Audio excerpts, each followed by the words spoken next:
పోసి వెంచిన పూలను పట్టించుకోడత్తా నీ కొడుకు మట్టి వెంటనే పట్టించుకోలేదే నా కొడుకు. అయ్యో కోరి కోరి కొంత పళ్ళు కొందామంటే పళ్ళు కొనడత్తా నీ కొడుకు పండ్లు కొంటే పొద్దు పోతాదేమో అని మళ్ళొచ్చి కొంటన్నాడే కొడుకు. పళ్ళు కొట్టలేడే పూలు ముట్టలేడే పానమంత నొప్పి నొప్పి ఎద్దడేందే అంత దేకు దేకు అన్న కొంటన్న నన్ను దేకడే మత్తా నీ కొడుకు కోడలని సొక్కు సాలు సలాయనే అందుకే దేకలే నా కొడుకు.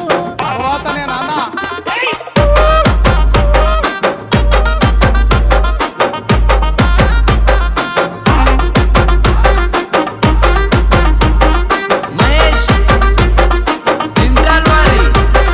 గుడిసెలున్నగా గుల్లనియమంటే లొల్లి చెత్తాడత్తా నీ కొడుకు